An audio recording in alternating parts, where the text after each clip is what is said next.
જય સ્વામિનારાયણ. ધોરણ 11 રસાયણ વિજ્ઞાન પ્રકરણ 7 સંતુલન. ટૂંક નોંધ લખો પીએચ માપક્રમ. તો આજના લેક્ચરમાં આપણે જે પીએચ માપક્રમ વિશે ભણવાના છીએ એમાં પીએચ માપક્રમ એટલે કે પીએચની વ્યાખ્યા વિશે ભણીશું.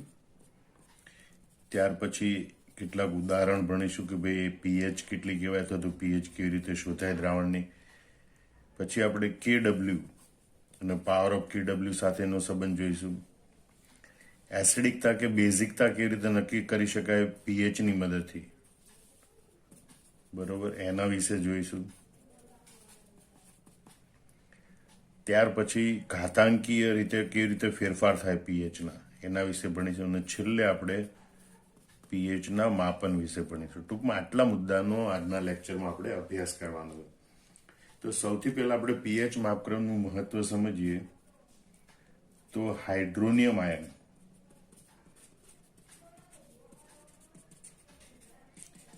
એટલે કે H3O+ આયન કે હાઇડ્રોજન આયન. તો હાઇડ્રોનિયમ આયનની મોલર સાંદ્રતાને વધારે અનુકૂળ રીતે દર્શાવવા માટે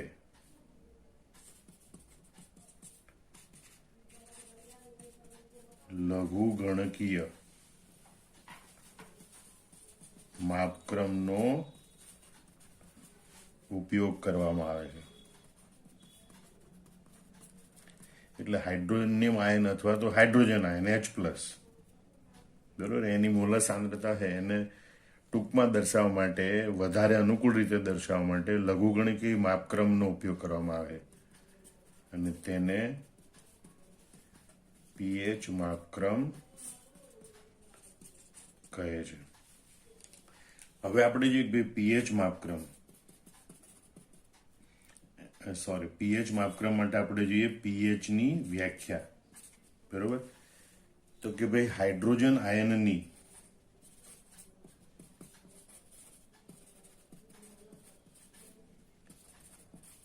સક્રિયતાના પ્રારંભિક રીતે વ્યાખ્યા આપણે આવી રીતે સમજવાની કે ભાઈ હાઇડ્રોજન આયનની સક્રિયતાને આપણે AH+ કહીશું, એક્ટિવિટી, બરોબર. A of H+, activation of H+, એટલે કે હાઇડ્રોજન આયનની સક્રિયતાના 10 ના આધારના ઋણ લઘુગણકને પીએચ કહે છે. પીએચ એટલે આમ કહેવાય power of hydrogen, power of એટલે ઘાતાંક, બરોબર. તો હાઇડ્રોજન આયનની સક્રિયતાના 10 ના આધારના ઋણ લઘુગણકને પીએચ કહે. પરંતુ અહીં આપણે જોઈએ કે ભાઈ મંદ દ્રાવણ માટે, ખાસ કરીને એની સાંદ્રતા 0.01 મોલર કરતા ઓછી હોય એવા મંદ દ્રાવણ માટે હાઇડ્રોજન આયનની સક્રિયતા AH+ નું મૂલ્ય એ હાઇડ્રોજન આયનની મોલર સાંદ્રતા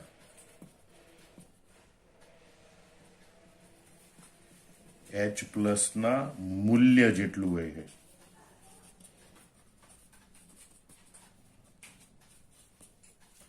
અહીંયા મૂલ્ય જ હોય છે અને એકમ ગણવામાં આવતું નથી, એટલે કે AH+ ને એકમ હોતો નથી,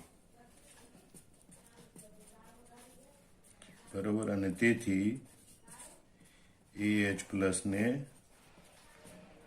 નીચેના ગુણોત્તરથી દર્શાવી શકાય.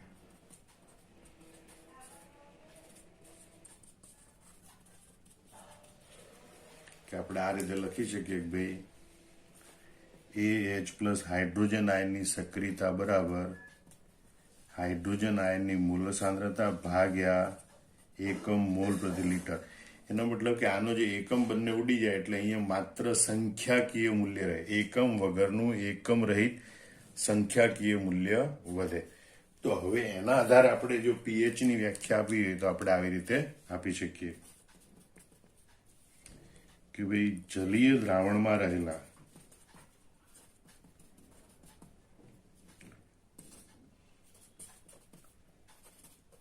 हाइड्रोजन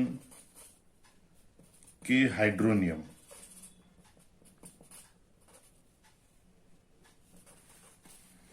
हाइड्रोजन आयननी મોલર સાંદ્રતાના મૂલ્યના, ખાલી મૂલ્ય જ લેવાનું, એકમ નહીં લેવાનું, જલી દ્રાવણમાં રહેલા હાઇડ્રોજન આયનની મોલર સાંદ્રતાના મૂલ્યના 10ના આધારના ઋણ લઘુગણકને પીએચ કહે છે, એટલે કે પાવર ઓફ હાઇડ્રોજન કહે છે. પાવર એટલે કે ઘાતાંક, હાઇડ્રોજન આયનની સાંદ્રતાનો ઋણ ઘાતાંક એટલે પીએચ. આ રીતે પીએચની વ્યાખ્યા આપી શકાય. પરથી જો જલીય દ્રાવણમાં રહેલા હાઇડ્રોજન કે હાઇડ્રોનિયમ આયનની ખાસ ધ્યાન રાખજો, મોલર સાંદ્રતાનું જ મૂલ્ય લેવાનું, સપ્રમાણતા નોર્માલિટી નહીં લેવાની, મોલારિટી જ લેવાની, બરોબર. જલી દ્રાવણમાં રહેલા હાઇડ્રોજન આયનની મોલર સાંદ્રતાના મૂલ્યના 10ના આધારના ઋણ લઘુગણક, બરોબર, ઋણ લોગરિધમ, માઇનસ લોગરિધમ, એને પીએચ કહે છે. હવે આ વ્યાખ્યા આધારિત પીએચ નું સૂત્ર આપણે આવી રીતે દર્શાવી શકીએ. પીએચ બરાબર માઇનસ લોગ બેઝ 10 જ ગણાય AH પ્લસની મોલર સાંદ્રતા. અહીંયા આધાર 10 ગણવાનો હોય, લખીએ તો પણ ચાલે, ન લખીએ તો પણ ચાલે. અથવા આ સૂત્ર પ્રમાણે લખીએ તો ભાઈ પીએચ બરાબર માઇનસ લોગ H પ્લસની મોલર સાંદ્રતા છેદમાં મોલ પ્રતિ લીટર, બરોબર. પણ ગણતરી કરવા માટે આ મોલ પ્રતિ લીટર કે આ H પ્લસ એવી રીતે દર્શાવાતું નથી. પીએચ બરાબર માઇનસ લોગ H પ્લસ અથવા પીએચ બરાબર માઇનસ લોગ H3O પ્લસ એવી રીતે લખવામાં આવે છે. અને અહીંયા પછી H પ્લસ આયનની મોલર સાંદ્રતાનું કે H3O પ્લસ આયનની મોલર સાંદ્રતાનું માત્ર મૂલ્ય લખવામાં આવે. અહીંયા લોગ લખેલું છે, અહીંયા આધાર તરીકે કશું ના પણ લખ્યું હોય તો અહીંયા આધાર તરીકે 10 ગણવામાં આવે. માઇનસ લોગ H પ્લસ આધાર 10 માઇનસ લોગ H3O પ્લસ આધાર 10. તો આ રીતે આ સૂત્રનો ઉપયોગ કરીને પીએચની ગણતરી કરી શકાય. હવે આપણે એના કેટલાક ઉદાહરણો જોઈએ. જો HClના જલીય દ્રાવણની મોલર સાંદ્રતા 10⁻² મોલર હોય તો તેની પીએચ બરાબર 2 થશે, બરોબર. જે આ પ્રમાણે સમજાવી શકાય કે ભાઈ HCl એ પ્રબળ એસિડ છે,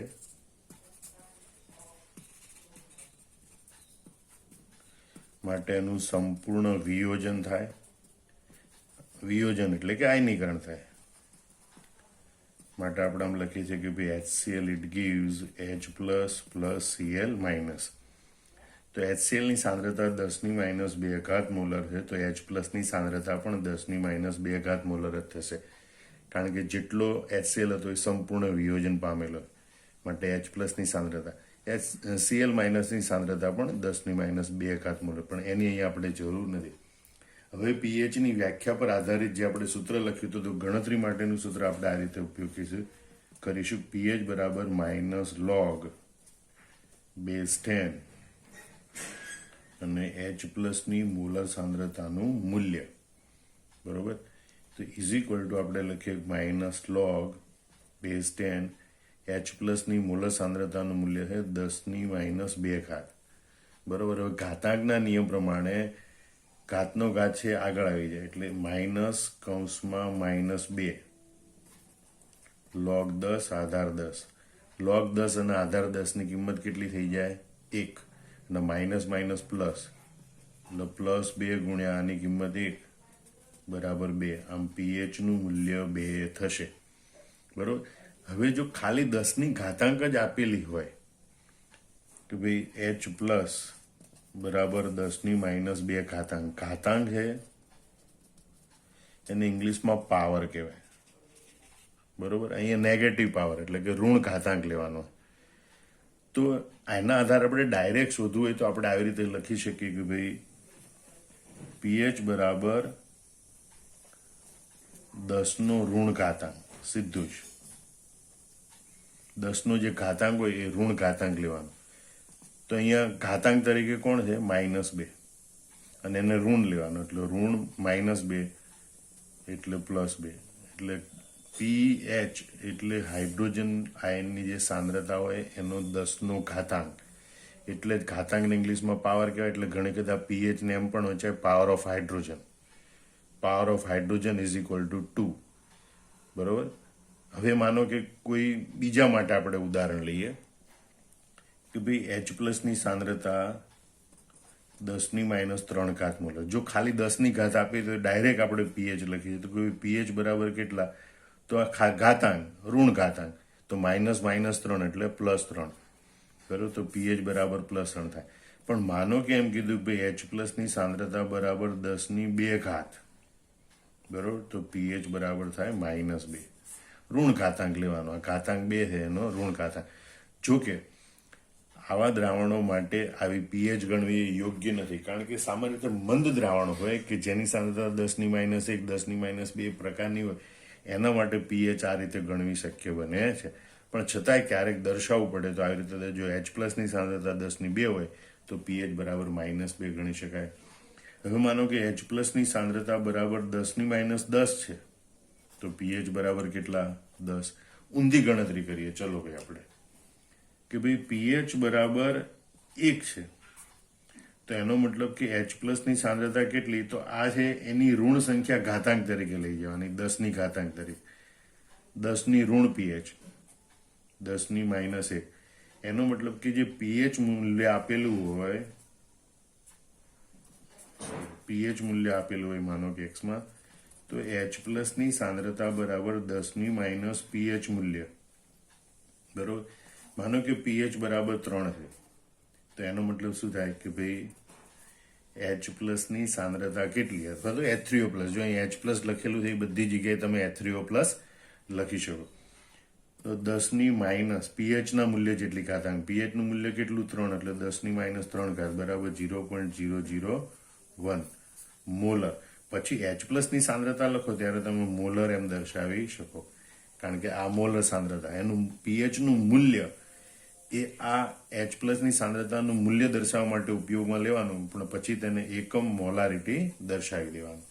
ખ્યાલ આવી ગયો? તો આ રીતે પીએચ પરથી મોલર સાંદ્રતા પરથી પીએચ ગણી શકાય, માત્ર 10નો ઘાતાંક આપેલો હોય ત્યારે. હવે આપણે બીજું ઉદાહરણ જોઈએ.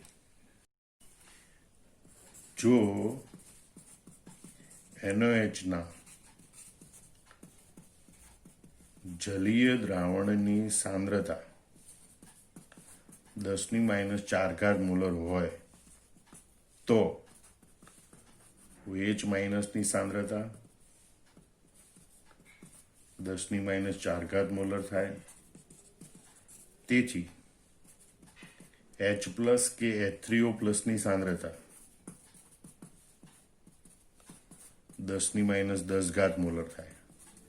અને માટે હમણાં દર્શાવ્યા પ્રમાણે દ્રાવણની પીએચ બરાબર 10નો ઋણ ઘાતાંક, 10નો ઘાતાંક -10 છે, -10નું ઋણ મૂલ્ય એટલે 10, તો પીએચ બરાબર 10 થશે. બરોબર. આ બાબતને પણ આપણે ટૂંકમાં આ રીતે ફરીથી સમજી લઈએ. NaOH પણ પ્રબળ બેઝ છે, માટે NaOHનું પણ સંપૂર્ણ વિયોજન થાય.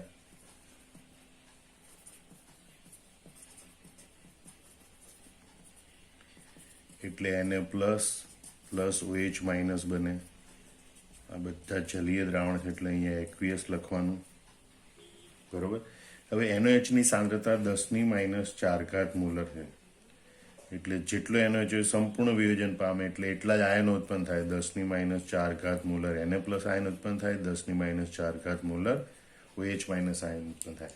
હવે આપણે પાણીના આયનિક ગુણાકારના સૂત્રનો ઉપયોગ કરીએ. Kw બરાબર H3O+ OH-, માટે H3O+ ની સાંદ્રતા બરાબર Kw ભાગ્યા OH માઇનસની મોલર સાંદ્રતા. KW નું મૂલ્ય કેટલું હોય? 10⁻14 ભાગ્યા OH માઇનસની સાંદ્રતા કેટલી છે? 10⁻4. -4 ઉપર જાય +4 એટલે 10⁻10 મોલર વધે. બરોબર. આમ આપણે જોઈએ છે કે ભાઈ H3O પ્લસ એટલે કે H+ એની સાંદ્રતા કેટલી થાય? 10⁻10 મોલર. માટે હવે આપણે pHની ગણતરી કરીએ તો એ આપણને આ પ્રમાણે મળે. pH બરાબર -log base 10 H+ ની મોલર સાંદ્રતાનું મૂલ્ય બરાબર -log base 10, અહીંયા લખવાનું 10⁻10. બરોબર. -10 આગળ આવતા રહે નિયમ પ્રમાણે, -10 log 10 આધાર 10. બરોબર. આધાર અને log બંને સરખા હોય તો એનું મૂલ્ય 1 થાય. -10 ગુણ્યા 1 અને માટે pH બરાબર 10. બરોબર. આમ તમે જોઈ શકો NaOH નું જલી દ્રાવણ હોય એની સાંદ્રતા 10⁻4 મોલર હશે તો સ્વાભાવિક છે OH માઇનસની સાંદ્રતા 10⁻4 મોલર અને H+ ની સાંદ્રતા આ ગણતરી પ્રમાણે 10⁻10 મોલર થશે અને એટલે આ દ્રાવણની pH 10 થશે. ત્રીજું ઉદાહરણ આપણે જોઈએ કે ભાઈ શુદ્ધ પાણીમાં H+ આયનની સાંદ્રતા 10⁻7 મોલર હોય છે. બરોબર. અને તેથી શુદ્ધ પાણીની pH બરાબર 7 થશે, જે આપણે આ રીતે ગણતરી કરી શકીએ. અહીંયા H+ ની સાંદ્રતા કેટલી છે? 10⁻7 મોલર. બરોબર. તો pH નું સૂત્ર લખીએ. pH બરાબર -log base 10 H+ ની સાંદ્રતા બરાબર -log base 10 10⁻7. બરોબર. આ માઇનસ માઇનસ પ્લસ થઈ જાય અથવા તો 10ની જે ઘાતાંક છે એનું ઋણ મૂલ્ય લઈએ. -7 એનું ઋણ મૂલ્ય એટલે +7 તો બરાબર pH આવે 7. બરોબર. જેને આપણે ગણતરી માટે આમ દર્શાવે log 10 base 10 10 base 10 નું મૂલ્ય 1 થાય અને -+7 માટે pH બરાબર 7. આમ શુદ્ધ પાણી છે એની pH નું મૂલ્ય 7 હોય છે. હવે આપણે જોઈએ કે કોઈ પણ જલી દ્રાવણ માટે આપણને pH નું જે મૂલ્ય પ્રાપ્ત થાય એના પરથી એ દ્રાવણ એસિડિક છે, બેઝિક છે કે તટસ્થ એના વિશે આપણે અનુમાન કરી શકીએ છીએ. કેમ? તો કે ભાઈ એસિડિક દ્રાવણ માટે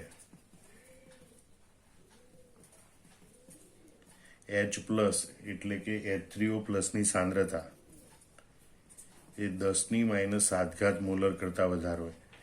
બરોબર. એટલે કે 10⁻7 મોલર કરતા H+ ની સાંદ્રતા વધારે હોય તો એવું દ્રાવણ એસિડિક ગણાય. હવે તો એના માટે આવા દ્રાવણ માટે pH નું મૂલ્ય 7 કરતા ઓછું હોય. એટલે ઊંધું પણ વિચારે છે જે દ્રાવણ માટે pH નું મૂલ્ય 7 કરતા ઓછું હોય એવું દ્રાવણ એસિડિક હોય છે. એવી રીતે આપણે બેઝિક દ્રાવણ માટે જોઈએ. બેઝિક દ્રાવણ માટે H+ આયનની સાંદ્રતા એ 10⁻7 મોલર કરતા ઓછી હોય છે. માટે આવા દ્રાવણ માટે pH નું મૂલ્ય 7 કરતા વધુ હોય છે. એટલે જો pH નું મૂલ્ય 7 કરતા વધારે હોય તો એવું દ્રાવણ બેઝિક છે એમ કહેવાય. અને તટસ્થ દ્રાવણ માટે બરોબર H+ આયનની સાંદ્રતા એ 10⁻7 મોલર જેટલી હોય છે. તો આવા દ્રાવણ માટે pH બરાબર 7 હોય છે. બરોબર. લીંબુનો રસ એ ખાટો હોય એટલે કે લીંબુનો રસ એ એસિડિક હોય તો આપણે એમ કે ભાઈ લીંબુના રસ માટે pH નું મૂલ્ય આશરે કેટલું હોય? તો pH નું મૂલ્ય 7 કરતા ઓછું હોય કારણ કે એસિડિક દ્રાવણ બનાવે. બરોબર. બેઝિક દ્રાવણ માટે pH નું મૂલ્ય 7 કરતા વધારે હોય, તટસ્થ દ્રાવણ માટે pH નું મૂલ્ય 7 હોય. હવે આની સમજૂતી આપણે આવી રીતે આપી શકીએ. એસિડિક દ્રાવણ માટે આપણે જોઈએ H+ અથવા તો H3O+ છે એની સાંદ્રતા 10⁻7 મોલર કરતા વધારે હોય. હવે બંને બાજુ લોગ લખીએ તો log h plus is greater than log 10⁻⁷. હવે બંને બાજુ ઋણ મૂલ્ય લઈએ. જો ઋણ મૂલ્ય લઈએ તો અસમતા બદલાય, એટલે ગ્રેટર દેન હોય તો લેસ દેન થાય, લેસ દેન હોય તો ગ્રેટર દેન થાય. માટે minus log h plus is less than minus log 10⁻⁷. હવે વ્યાખ્યા પ્રમાણે માઇનસ log h પ્લસ એટલે જ pH. તો pH ઇઝ લેસ દેન, અને આ -7 આગળ આવે, બરાબર. log 10 નું મૂલ્ય 1 હોય, એટલે 1 ગુણ્યા -+7 એટલે pH ઇઝ લેસ દેન 7 આવે. આમ તમે જોઈ શકો એસિડિક દ્રાવણ માટે H plus is greater than -7 molar હોય તો pH ઇઝ લેસ દેન 7 હોય. ઊંધું પણ વિચારવાનું કે ભાઈ જો કોઈ દ્રાવણ માટે આપણે pH નું મૂલ્ય કોઈ બીજી પદ્ધતિથી માપ્યું અને pH 7 કરતાં ઓછી આવે તો એમ સમજવાનું કે એ દ્રાવણ એસિડિક હોય છે. એ રીતે આપણે બેઝિક દ્રાવણ માટે જોઈએ. બેઝિક દ્રાવણ માટે H પ્લસ ની સાંદ્રતા 10⁻⁷ મોલર કરતાં ઓછી હોય. બંને બાજુ લોગ લઈએ, log H plus is less than log 10⁻⁷. બંને બાજુ વિરોધી સંખ્યા લઈએ તો અસમતા બદલાઈ જાય. -log H plus is greater than -log 10⁻⁷, અને માટે pH ઇઝ ગ્રેટર દેન 7 આવશે, બરોબર. આમ બેઝિક દ્રાવણ માટે H પ્લસની સાંદ્રતા 10⁻⁷ કરતાં ઓછી હોય પણ pH નું મૂલ્ય 7 કરતાં વધારે હોય છે. તટસ્થ દ્રાવણ માટે આપણે જોઈએ તો કે ભાઈ H પ્લસની સાંદ્રતા એ 10⁻⁷ મોલર જેટલી હોય. બંને બાજુ લોગ લઈએ તો log H પ્લસ બરાબર log 10⁻⁷ minus log H plus સમતા છે એટલે ઇઝ ઇક્વલ ટુ જ રહે, બંને બાજુ માઇનસ કરી શકાય. -log 10⁻⁷ માટે pH બરાબર 7. આમ તટસ્થ દ્રાવણ માટે H પ્લસ બરાબર 10⁻⁷ મોલર હોય, pH બરાબર 7 હોય. એટલે કોઈ પણ દ્રાવણ માટે જો pH બરાબર 7 હોય તો એ દ્રાવણ તટસ્થ દ્રાવણ છે એમ કહી શકાય. હવે આપણે પાણીનો આયની ગુણાકાર અને pH એની વચ્ચેનો સંબંધ સમજવાનો પ્રયત્ન કરીએ. તો પાણીના આયની ગુણાકારનું સૂત્ર આપણે આવી રીતે લખેલું છે, તારવેલું છે. ભાઈ KW બરાબર H3O પ્લસની મોલર સાંદ્રતા અને OH માઇનસની મોલર સાંદ્રતા, અને ઇઝ ઇક્વલ ટુ 10⁻14, બરોબર. કે ભાઈ KW નું મૂલ્ય કેટલું હોય છે 10⁻14. હવે અહીંયા દરેક પદ માટે ઋણ લઘુગણક લેતા સમીકરણના દરેક પદ માટે ઋણ લઘુગણક લેતા, એટલે કે માઇનસ log લખતા, બરોબર. તો આપણે લખી શકીએ ભાઈ -log KW is equal two -log H3O plus into OH minus is equal to -log 10⁻14. બરોબર.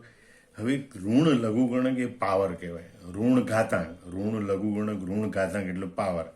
એટલે આની જગ્યાએ લખાય power of KW is equal two, બરોબર.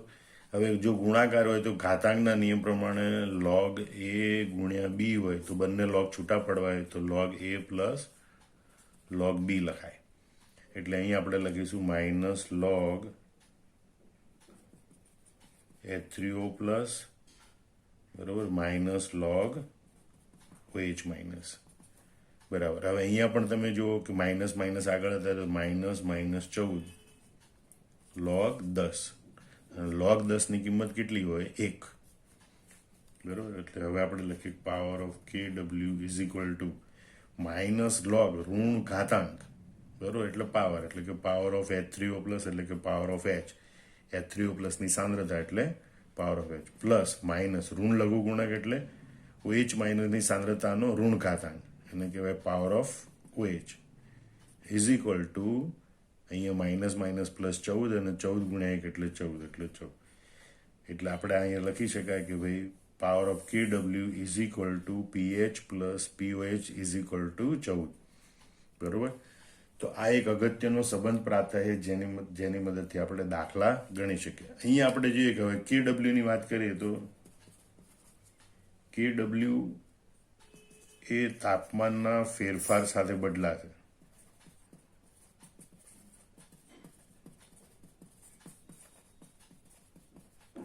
કારણ કે સંતુલન અચળાંક છે એ તાપમાન પર આધાર રાખે, પરંતુ તાપમાનના ફેરફાર સાથે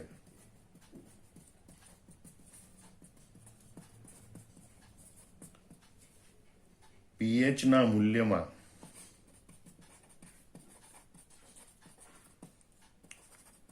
અવગણી શકાય તેટલો જ ફેરફાર થશે. પણ બહુ ઓછો ફેરફાર થશે. એટલે KW ને પાવર ઓફ KW pH માટે આપણે સરખામણી કરીએ તો KW એ સંતુલન અચળાંક છે, તાપમાનના ફેરફાર સાથે બદલાય, પણ pH નું મૂલ્ય છે તાપમાનના ફેરફાર સાથે અવગણી શકાય એટલું જ બદલાશે, એટલું જ ફેરફાર પામશે. હવે આપણે પાવર ઓફ KW ની વાત કરીએ તો કે પાવર ઓફ KW એ જલીય દ્રાવણો માટે અગત્યની રાશિ છે. બરોબર. કારણ કે એની ઉપરથી pH અને pH ઉપરથી POH શોધી શકાય. કારણ કે અહીંયા આપણે જોયું કે હાઇડ્રોજન અને હાઇડ્રોક્સિલ આયનની સાંદ્રતાનો ગુણાકાર, હાઇડ્રોજન અને હાઇડ્રોક્સિલ આયનની સાંદ્રતાનો ગુણાકાર એને આ પાવર ઓફ KW નિયંત્રિત કરે છે. કારણ કે આ ગુણાકાર છે એ અચળ હોય છે. ગુણાકાર KW એ પાણીનો આયનિક ગુણાકાર કહેવાય, એ અચળાંક છે. ફરીથી સમજી લો, પાવર ઓફ KW બરોબર એ જલીય દ્રાવણો માટે અગત્યની રાશિ છે. કેમ એ અગત્યની રાશિ છે? કારણ કે હાઇડ્રોજન અને હાઇડ્રોક્સિલ આયનની સાંદ્રતાને નિયંત્રિત કરે. કારણ કે આ બંનેની આયનોની સાંદ્રતાનો ગુણાકાર એ KW છે અને KW એક અચળાંક છે. બરોબર. અને એટલે H+ ના મૂલ્ય ઉપરથી OH- નું મૂલ્ય અને OH- ના મૂલ્ય ઉપરથી H+ નું મૂલ્ય શોધી શકાય. એ જ રીતે pH ના મૂલ્ય પરથી POH નું મૂલ્ય અને POH ના મૂલ્ય ઉપરથી pH નું મૂલ્ય શોધી શકાય. એ માટે એ મૂલ્યને 14 માંથી બાદ કરવું પડે. માનો કે કોઈ દ્રાવણ માટે pH બરાબર 5, બરોબર, તો એ દ્રાવણ માટે POH નું મૂલ્ય કેટલું થાય?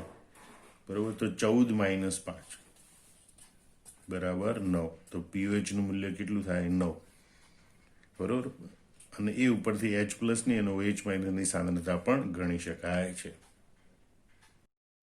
હવે આપણે જોઈએ કે ભાઈ pH માપક્રમ એ ઘાતાંકીય, એટલે કે ઘાતાંકને રજૂ કરે. એટલે આપણે આમ જોઈએ કે ભાઈ pH ના મૂલ્યમાં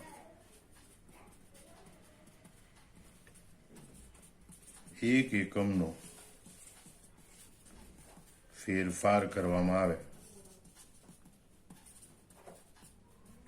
તો H+ ના મૂલ્યમાં 10⁻1 જેટલો, બરોબર, એટલે કે 10 ના અવયવ જેટલો, એટલે કે 10 ગણો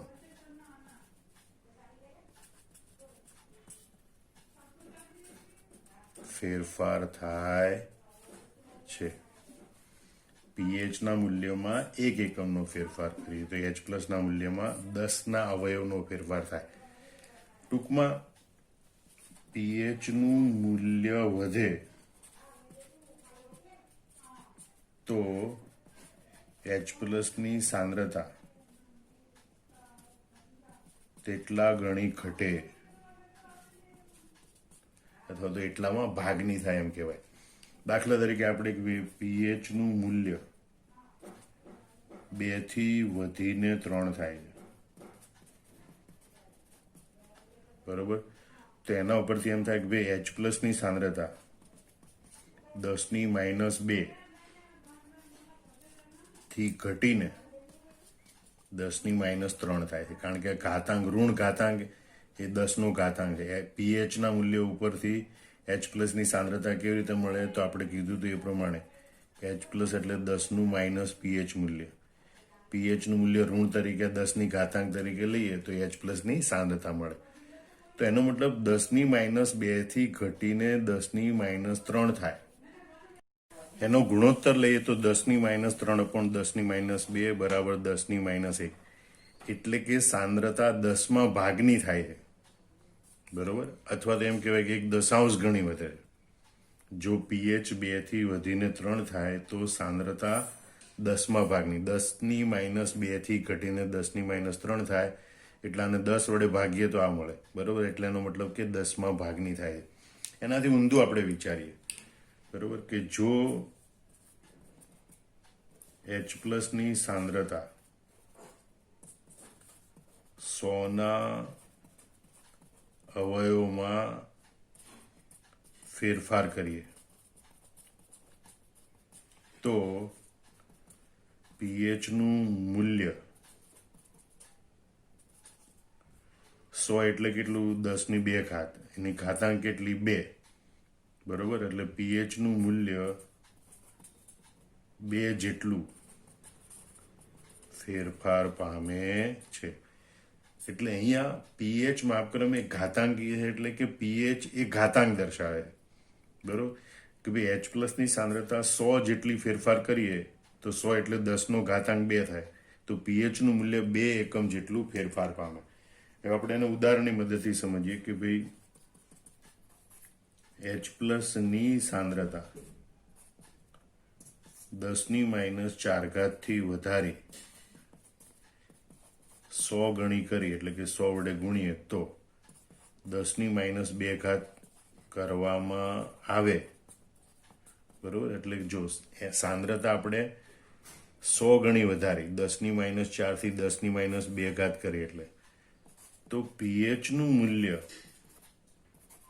100 ગણી કરી એટલે 100 એટલે 10⁻2, તો પીએચનું મૂલ્ય અહીંયા વધાર્યું તો અહીંયા ઘટે, તો પીએચનું મૂલ્ય 4 થી ઘટીને 2 થાય છે.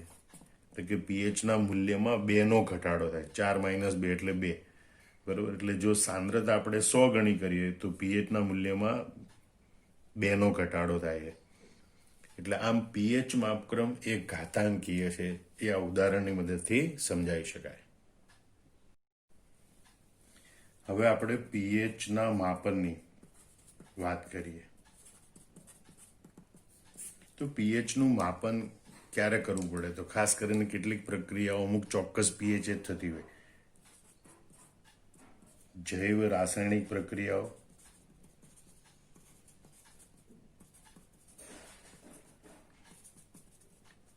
કેટલીક ઔદ્યોગિક પ્રક્રિયાઓ, સૌંદર્ય પ્રસાધનો,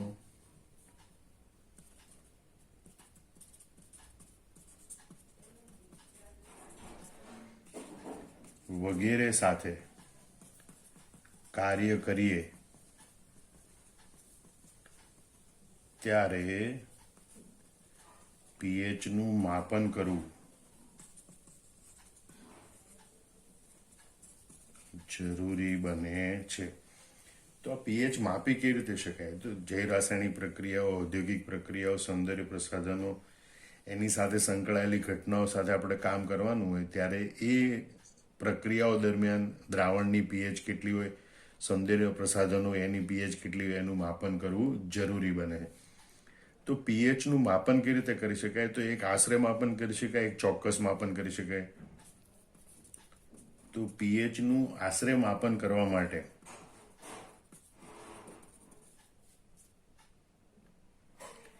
પીએચ પેપરનો ઉપયોગ કરવામાં આવે. પીએચનું આશરે માપન કરવા માટે પીએચ પેપરનો ઉપયોગ કરવામાં આવે.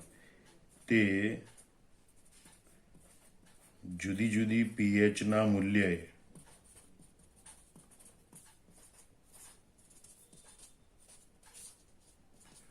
જુદા જુદા રંગ દર્શાવે છે.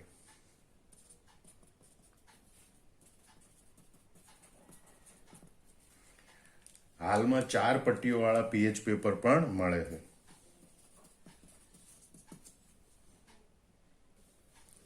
તો હાલમાં 4 પટ્ટીઓવાળા પીએચ પેપર પણ મળે છે, જેમાં એક સાથે 4 પટ્ટીઓ હોય અને એમાં જુદા જુદા રંગ દર્શાવે. અને એની મદદથી પીએચનું મૂલ્ય 1 થી 14ના ગાળામાં તેમજ 0.5ની ચોકસાઈ સાથે માપી શકાય છે. વધારે ચોકસાઈપૂર્વક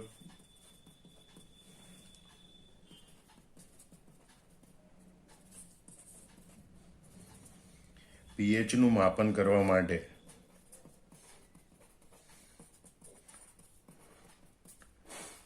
પીએચ મીટર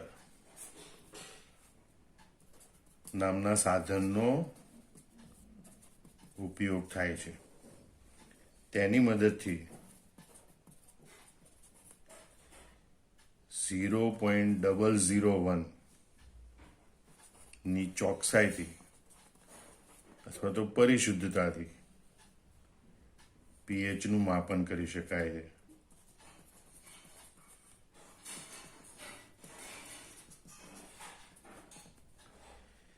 અને હાલમાં બજારમાં લખવાની પેનના માપના અથવા લખવાની પેન જેવડા પીએચ મીટર પણ મળે છે. આપણે ઘરે આરો પ્લાન્ટ હોય એમાં પાણીની પેલી ટીડીએસ માપવા આવે ત્યારે પીએચ પણ માપી લે. તો એ પેન જેવડું જ પીએચ મીટર હોય છે. પીએચ મીટરની મદદથી પાણીની પીએચ માપી શકાય. આમ પીએચના માપન માટેનું ફરથી જોઈ લો કે જૈવ રાસાયણિક પ્રક્રિયાઓ, કેટલીક ઔદ્યોગિક પ્રક્રિયાઓ, સૌંદર્ય પ્રસાધનો વગેરે સાથે આપણે કાર્ય કરીએ ત્યારે પીએચનું માપન કરવું જરૂરી બને. પીએચનું આશરે માપન કરવું હોય તો પીએચ પટ્ટી એટલે કે પીએચ પેપરનો ઉપયોગ કરવામાં આવે. એ જુદી જુદી પીએચના મૂલ્ય જુદા જુદા રંગ દર્શાવે. પ્રયોગશાળામાં તમે આને જોઈ શકશો. હાલમાં 4 પટ્ટીવાળા પીએચ પેપર પણ મળે છે. તેની મદદથી પીએચનું મૂલ્ય 1 થી 14ના ગાળામાં તેમજ 0.5ની ચોકસાઈથી માપી શકાય. વધારે ચોકસાઈપૂર્વક પીએચનું માપન કરવું હોય તો પીએચ મીટરનો ઉપયોગ થાય. એની મદદથી 0.001ની ચોકસાઈથી પીએચનું માપન કરી શકાય છે. અને હાલમાં બજારમાં ઉપલબ્ધ છે નાના પીએચ મીટર એટલે કે પેનની માપ જેવડા. આપણે જે લખવાની પેન હોય એવડા પીએચ મીટર પણ ઉપલબ્ધ છે. આમ પીએચ માપક્રમ સાથે સંકળાયેલ બધી સંકલ્પનાઓ બરોબર ધ્યાનથી સમજી લેવી અને તૈયાર કરી નાખવી. અને પીએચની ટૂંક નોંધ પૂછાય તો એના માટે પણ આખો જવાબ તૈયાર કરવાનો. એ માટે પણ આ પ્રશ્નનો જવાબ ખૂબ અગત્યનો છે. જય સ્વામિનારાયણ.